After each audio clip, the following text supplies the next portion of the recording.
ओम शांति। आज प्यारे बाबा ने हम बच्चों को एक रूहानी नशा जो हमें सदा रहना चाहिए वह याद कराया है, क्योंकि भगवान जब धरा पर आया तो उसको पहचानने वाले सिर्फ हम बच्चे हैं। इतनी सारी भरी दुनिया है, करोड़ों मनुष्य हैं, अब तो डंका भी सब तरफ बजता जा रहा है।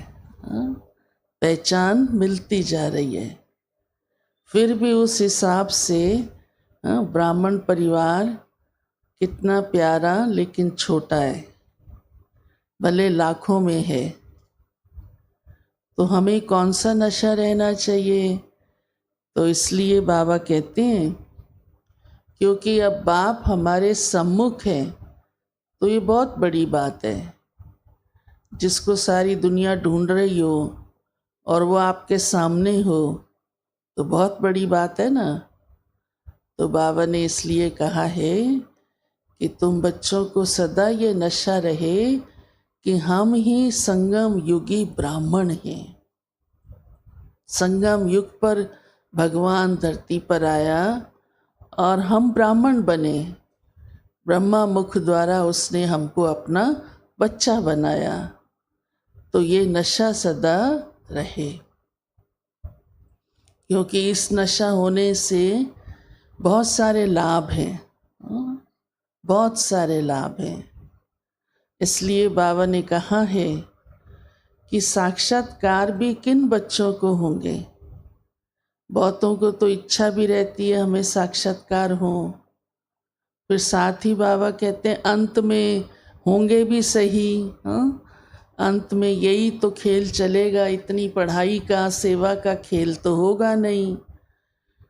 कहाँ कौन बैठा होगा, किस हालात में होगा।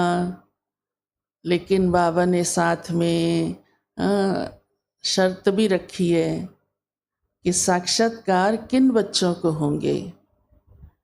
तो बाबा कहते हैं सबसे ज़रूरी बात यह है कि जिनकी बुद्धि एक्यूरेट होगी, बाप के साथ जुड़ी हुई होगी, कनेक्शन ठीक होगा, शांति धाम बुद्धि में होगा, सुख धाम बुद्धि में होगा, धंधा दौरी करते भी बाबा की याद में रहते होंगे।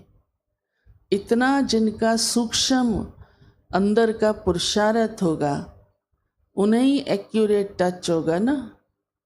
तो बाबा ने आज कहा है उनको ही साक्षात्कार होंगे। और क्या साक्षात्कार होंगे कि हम अब भविष्य में प्रिंस प्रिंसेस बनने वाले हैं।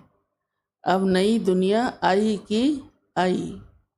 इस पुरानी दुनिया का विनाश तो देख ही रहे होंगे, परंतु भविष्य क्या होने वाला है वो सारे साक्षात्कार फिर बच्चों को होंगे।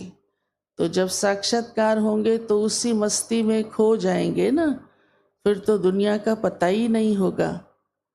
जब भट्ठी थी यज्ञ के आरंभ में और 47 में पार्टीशन हुआ तो बाहर चारों ओर बड़ा हाहाकार था, कत्लेआम भी था, लेकिन अंदर कोई जरा भी किसको महसूस नहीं होता था। लोग डरे हुए थे, भाग रहे थे, घर छोड़ रहे थे, परंतु बाबा के बच्चे अंदर योग की मस्ती में थे। और बहुत तो साक्षात्कार में ही, ध्यान में ही चले जाते थे। उस समय ध्यान शब्द बहुत कहा जाता था, तो उन्हें पता ही नहीं चलता था बाहर कोई रो रहा है, चिल्ला रहा है, या तलवारें चल रही हैं। ये तो आप सबने सुनी हुई बातें हैं। यहाँ तक अंदर भी आ जाते थे तो वापस चले जाते थे जब बाबा कहते थे हम तो इस दुनिया को ही पाक बना रहे हैं, पवित्र बना रहे हैं। तो अंत समय भी सभी महसूस करेंगे पवित्रता की शक्ति क्या होती है और ये अल्लाह लोग हैं, ये साधारण लोग नहीं हैं। परंतु ये सब अनुभव उनको ही होगा जिनका बुद्धि योग इतना बाबा के साथ, शांति धाम और सुख धाम के साथ जुड़ा हुआ होगा। फिर बाबा ने आज बुद्धि की महीनता की बात सुनाई है। बाबा ने कहा मैं बच्चों की बुद्धि को बहुत सूक्ष्म, बहुत महीन बनाता हूँ, लेकिन कैसे बनेगी महीन बुद्धि, सूक्ष्म बुद्धि? तो बड़ा अटेंशन रखने की आवश्यकता है ना। तो बाबा ने कहा जो talk no evil, hear no evil, see no evil, बुद्धि योग जिनका इधर उधर भटकता नहीं होगा, उनकी ही बुद्धि काम करेगी, उनको ही टच होगा।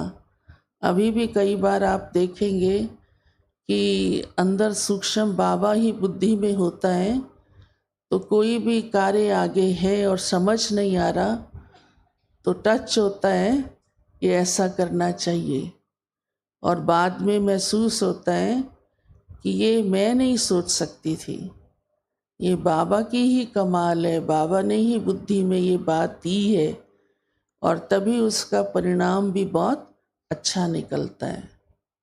साथ ही बाबा ने कहा स्वदर्शन चक्रधारी भी बनो।